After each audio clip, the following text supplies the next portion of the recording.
Gangguan bekalan air tidak berjadual dilapor berlaku di beberapa kawasan. Gangguan bekalan air tidak berjadual. Air Selangor tidak dapat menjangkakan bila bekalan air di kawasan yang terjejas akan pulih. Ini bukan kali pertama dan penduduk di Lembah Kelang, mereka sekali lagi berdepan dengan masalah gangguan bekalan air tidak berjadual. Rata-rata penduduk yang sudah bosan dengan krisis air di Selangor yang tidak berkesudahan malah semakin kritikal.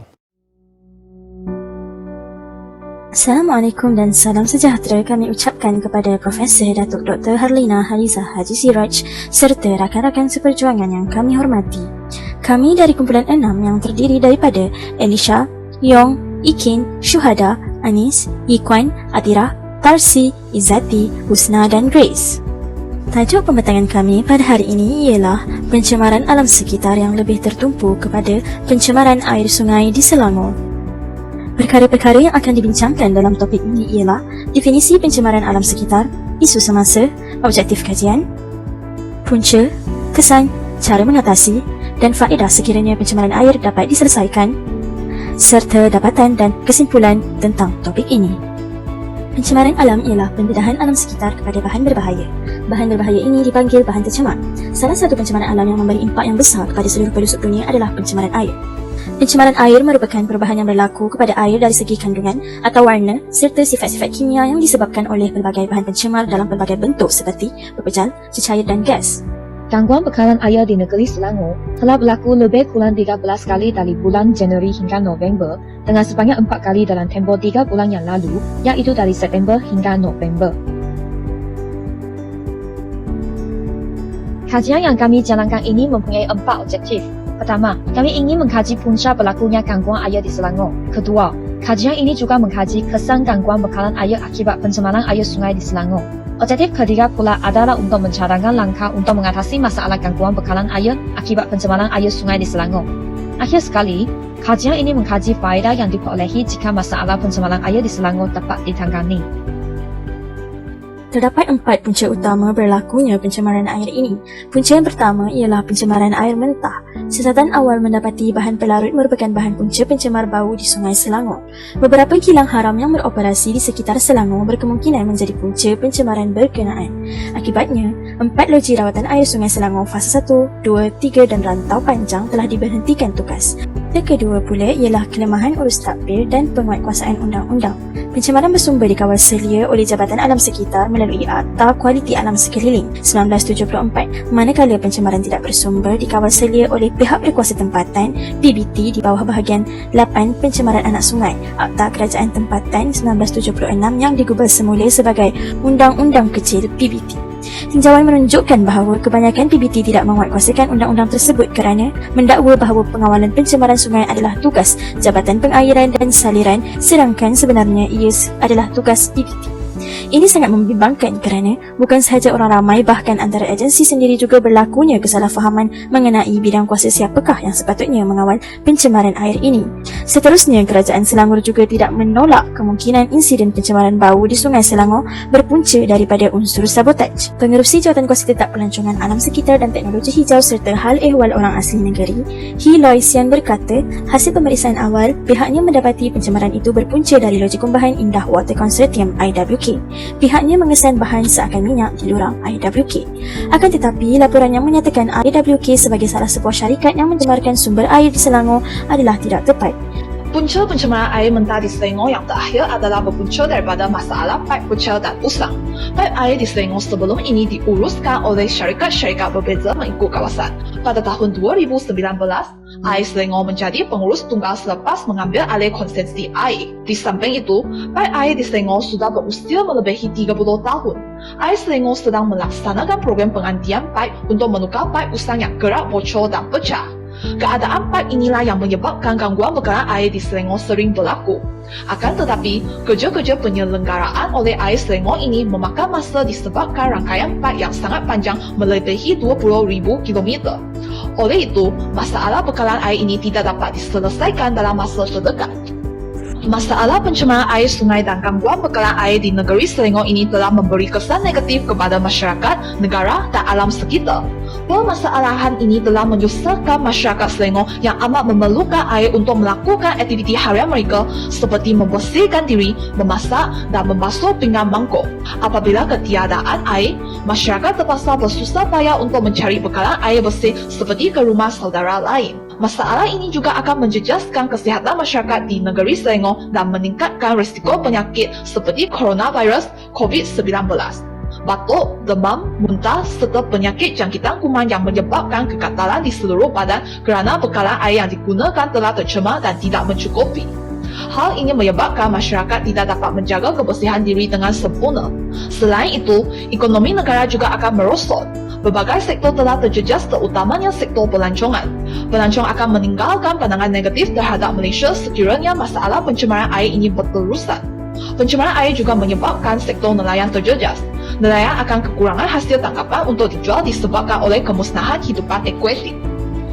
Langkah-langkah yang boleh diambil untuk mengatasi masalah pencemaran air ini adalah dengan menguatkuasakan undang-undang, menggunakan teknologi yang canggih, perancangan dan pengurusan sisa secara sistematik serta penempatan semula kawasan perindustrian ke lokasi yang lebih strategik. Langkah pertama yang dianggap paling efektif adalah dengan menguatkuasakan undang-undang.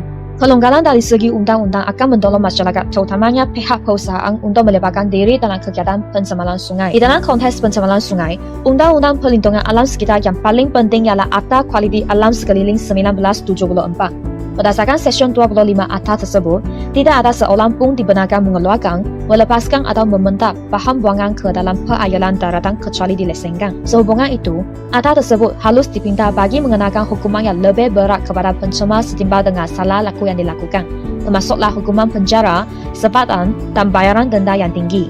Di samping itu, Akta Kawasan Perairan 1953 telah menyenaraikan peruntukan yang melarang aktiviti mandi, menanam tumbuh-tumbuhan pada batas perairan, membiarkan haiwan ternakan berkeliaran di tepi perairan, membuang sampah sarap serta menyebabkan sistem perairan tersekat.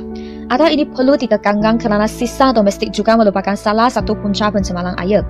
Pendek kata, sekiranya dia ada proses penguatkuasaan yang mantap, sebarang jenis peruntukan undang-undang yang telah disediakan akan menjadi sia-sia bak kata pepatah bagai hujan jatuh ke pasir. Langkah seterusnya adalah penggunaan teknologi yang canggih dalam menangani masalah pencemaran air. Penggunaan teknologi rawatan air termaju mampu menyelesaikan masalah jangka masa panjang dalam menangani isu pencemaran air mentah, terutamanya di negeri Selangor seperti yang berlaku kebelakangan ini. Pihak kerajaan boleh menjalankan pengimplementasian teknologi drone bagi memantau dan menganalisis air serta meninjau premis kilang berdekatan sungai sama ada ia berisiko untuk menyebabkan pencemaran di sepanjang 1000 km sungai berkenaan ataupun tidak. Pihak berkuasa juga boleh mempertimbangkan penggunaan beberapa jenis teknologi yang boleh menghilangkan pencemaran bau di sungai dan loji rawatan air LRA untuk mengelakkan loji terpaksa menghentikan operasi. Teknologi lain yang mungkin dapat digunakan adalah dengan menyekat air tercemar di sungai dan menyalurkan bekalan air menggunakan beberapa kolam tanggungan lain atau menerusi projek Hybrid of River Augmentation Storage. Pensyarah Kanan Fakulti Pengajian Alam Sekitar, Universiti Putra Malaysia (UPM), Dr. Muhammad Yusof Ishak berpendapat bahawa penggunaan kaedah telemetri atau sistem pemantauan kualiti air secara dalam talian patut diperluaskan lagi ke kawasan titik panas serta sensitif dengan pencemaran untuk mencegah pencemaran air dengan lebih efektif. Perancangan dan pengurusan sisa secara sistematik juga dapat membantu menyelesaikan masalah pencemaran air. Sisa boleh diasingkan mengikut bentuk masing-masing iaitu pepejal, cecair atau gas. Kebanyakan punca pencemaran air adalah disebabkan oleh sisa pepejal dan sisa cecair. Contohnya, sisa domestik merupakan majoriti yang dapat ditemui di dalam sungai yang tercemar. Bagi mencegah pencemaran air yang berterusan, semua lapisan masyarakat perlulah mempraktikkan program 3R dalam kehidupan seharian, iaitu program yang dikenali sebagai Reduce, Reuse, Recycle, supaya sampah sarap yang boleh menyebabkan pencemaran air dapat dikurangkan. Masalah pencemaran air juga dapat ditangani dengan cara penempatan semula kawasan perindustrian ke kawasan yang bersesuaian serta tidak berhampiran dengan sungai. Pihak berkuasa boleh mengalihkan kilang-kilang yang berisiko tinggi, contohnya kilang penyelenggaraan jentera berat berhampiran sungai ke kawasan perindustrian baharu. Tindakan tersebut mestilah dilaksanakan dengan tegas setelah membuat penyelarasan dan peninjauan terhadap kilang tersebut. Terdapat beberapa faedah yang dapat diperolehi jika gangguan bekalan air di Selangor ini dapat ditangani.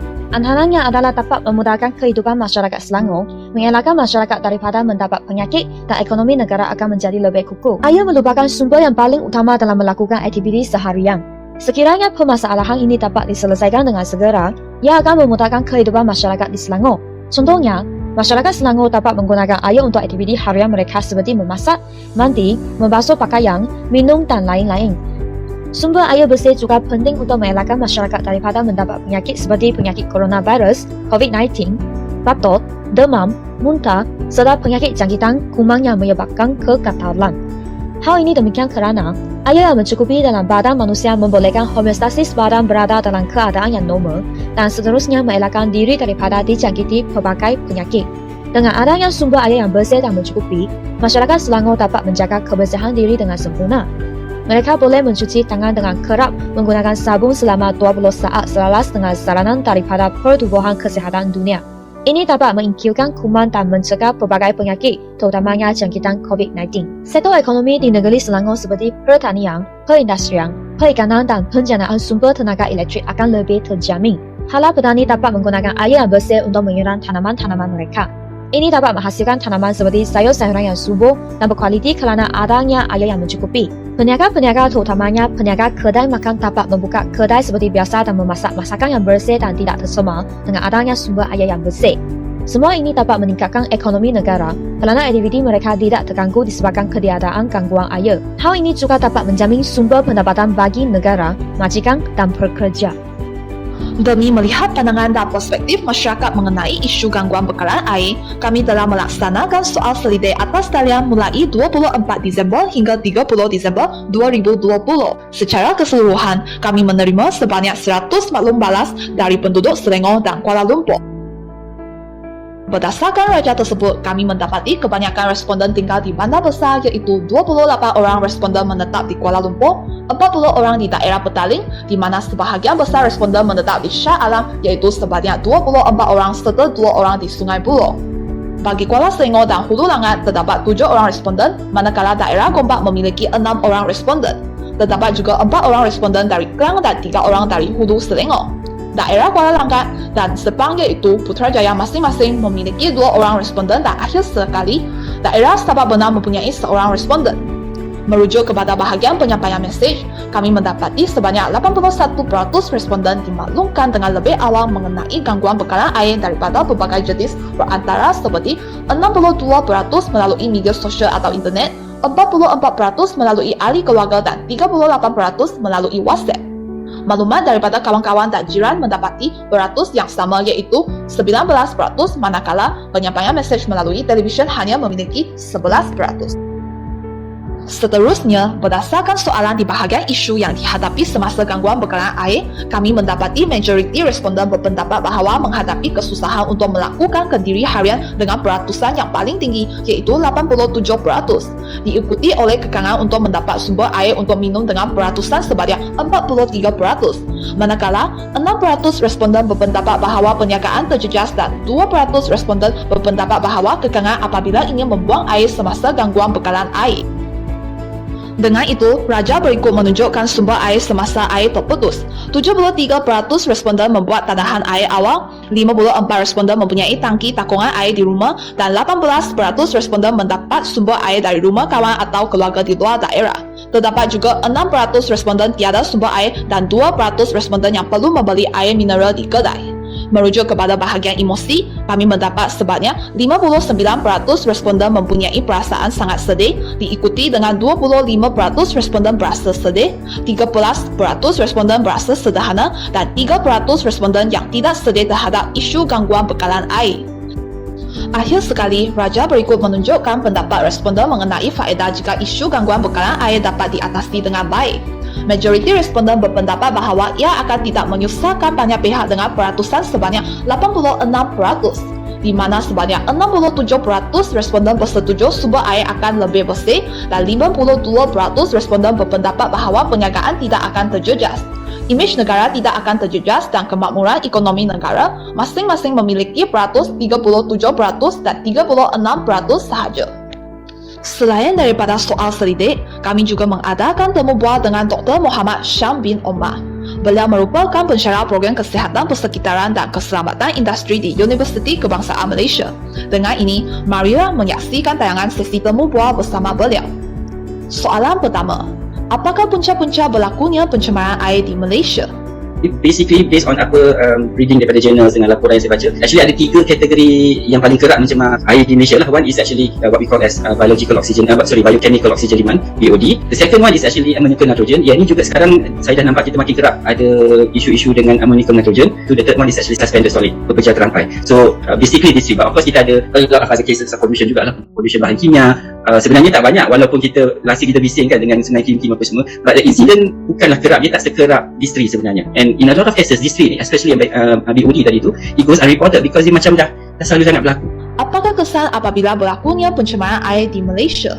Banyak kesan lah, tapi probably I would say pasal based on the three pollutants tadi lah. Kalau biochemical oxygen demand, kalau banyak kita ada banyak BOD dalam air, so macam saya cakap tadi akan reduce dissolved oxygen. Availability of oxygen untuk hidupan aquatic dalam sungai juga akan jadi reduce lah. Sometimes tiba-tiba ada kejadian ikan dalam sangkar mati dekat Pahang, dekat Temelloh kan, suddenly mati. Usually bukannya sebab pencemaran bahan kimia, it's usually because of ada banyak BOD kat situ yang menyebabkan dissolved oxygen turun. Dan bila dissolved oxygen turun sangat rendah, memang banyak ikan akan mati. So this fenomena kita panggil fish kill. Kemudian kalau ammonium nitrogen macam yang kita tahu lah, dia akan menyebabkan bau, pencemaran bau apa semua tu. Suspended solids ni actually you can see air makin keruh lah. So you know the combination of these three sebenarnya akan menyebabkan air, for example sungai, dia punya availability untuk dijadikan sumber air mentah bagi rawatan air minuman juga terjejas lah. Apakah cara yang efektif dalam menangani masalah pencemaran air di Malaysia? Way is education je sebenarnya. We need to educate ourselves lah sebenarnya. Education is very important supaya kita tahu apa yang kita buat. Awareness and then self-consciousness tu penting juga sebenarnya. Sebab sometimes kita tahu benda tu mencemar, tapi tak apalah kita buang satu je, tak mengganggu kot. Trust me, sometimes I do that also sebenarnya kan. Macam buang sampah kan, tak ada buang sampah terdekat, so kita buang ataupun pergi dekat tepi sungai kan, tepi laut ke tepi sungai, kita buang je dalam laut. It doesn't really matter kan sebenarnya. Tak apa, satu je. But of course kalau kita ada 30 million Malaysians yang buat tu, daripada satu dia akan jadi 30 million source of pollutants lah. You should also be very berjaga-jaga, aware in the sense that if you nampak ada berlaku pencemaran, mungkin you duduk dekat satu kawasan tu, sungai tu selalunya jernih je, suddenly ada cahaya warna biru for example keluar, then you should also start become very proactive lah. Mungkin buat laporan kepada jawatan kita ataupun kepada kerajaan tempatan, majlis daerah ke apa semua tu. Tapi jangan go to social media dulu. Ia akan jadikan pihak yang bertanggungjawab tu macam musuh tau sebenarnya. Kita nak sama-sama bekerja, kita nak sama-sama handle the situation, so we have to work together. Tapi kalau awal-awal lagi kita dah memburukkan majlis daerah for example, you think kerjasama ni akan berlaku dengan baik? Probably tak lah kan sebenarnya. Seperti kita tahu, Malaysia masih menggunakan Akta Kualiti Alam Sekeliling 1974 yang amatlah lama tidak digubah. Apakah pendapat Puan berkenaan dengan akta ini? Adakah perlu untuk digubah? Ataupun ianya masih relevan? I think mungkin, for me lah, saya faham mungkin kenapa orang rasakan dia ada satu akta yang lapuk, because it's 1974 kan. 1974 tu, dia merujuk kepada undang-undang tu mula di-approve di Parlimen sebenarnya. Akta Kualiti Alam Sekeliling ni disokong oleh banyak-banyak, oleh piece of legislation that we call orders and regulation. So of course 1974 adalah akta tu yang payung tu, tapi bawahnya kita ada banyak of these orders and regulation. So akta ni tak lapuk sebab dia sentiasa digubah, ditambah baik. Saya ada terbaca berita a few weeks ago sebenarnya, kerajaan Malaysia dia nak pindah sedikit the rules and regulation tu yang berkaitan dengan pencemaran daripada industri ke dalam sungai tu. Dia nak increase dia punya maximum penalty, sebab at the moment maximum penalty adalah RM500,000. So dia nak increase supaya probably sampai yang saya ingat tu sampai 1.5 million ataupun 2 million. Bagi kes gangguan air di Selangor, siapakah yang patut dipersalahkan? Sama ada kerajaan yang tidak peka dengan akta yang telah lama tidak digubah ataupun pengurus kilang yang tidak bertanggungjawab sebelum melepaskan sisa toksik tanpa dirawat sewenang-wenangnya. I wouldn't say the issue adalah akta. Akta kita, I think it's quite extensive. Akta kita yang ada di Malaysia ni saya rasa mencukupi, sangat-sangat mencukupi lah. Tapi saya rasa yang kita lemah adalah penguatkuasaan. Dalam kes negeri Selangor ni, awal-awal hari tu pun, I think rasa even sebelum yang kes yang baru-baru ni, sebelum dah ada pertelingkahan antara, maksudnya orang yang menguruskan sungai dengan orang yang menguruskan rawatan air minuman dan juga orang uruskan rawatan air sisa. So at least ada 3 parties kat situ yang semuanya tertakluk pada akta yang berbeza. Tu yang jadi even dalam negeri yang sama. The only way we can do ialah bila kita pilih kita punya wakil rakyat tu, kita kena make sure dia betul-betul nak bertugas untuk kita je lah. In fact sebenarnya case the whole of Malaysia pun sebenarnya sampai sekarang Kelantan masih ada isu dengan air minuman yang keruh sebenarnya. Kelantan tak boleh masuk campur sebab air adalah isu adalah di bawah jurisdiction kerajaan negeri. Selalunya is a matter of jurisdiction yang menyebabkan penguatkuasaan tu jadi agak terhad. Akta saya tak ada masalah apa. Akta kita sebenarnya kuat, komprehensif. Actually we have one of the best akta. Tapi akta yang baik tanpa penguatkuasaan agak sukar juga sebenarnya. Semua ni perlu kerjasama lah, dan baru kita boleh betul-betul settle the issues. Kesimpulannya, isu pencemaran air yang menyebabkan gangguan bekalan air telah memberi impak besar kepada kehidupan rakyat dan kesedaran terhadap pencemaran alam sekitar. Demi mengatasi masalah ini, semua pihak haruslah berganding bahu dan bekerjasama menjaga keindahan alam semula jadi. Tak kata peribahasa Melayu, mula air kerana pembendung, mula manusia kerana muafakat. Sebagai rakyat Malaysia, kita haruslah mencintai alam sekitar dengan menguluskan alam sekitar yang dikurniakan oleh Tuhan dengan sebaik mungkin. Manusia tidak harus bersikap egoisme dan materialistik dalam melakukan perkara yang memanfaatkan diri sahaja tanpa memikir konsekutif yang akan dibawa kepada orang lain ataupun alam sekeliling. Maka, dengan ini berakhirlah perbincangan kami pada hari ini. Sekian, terima kasih.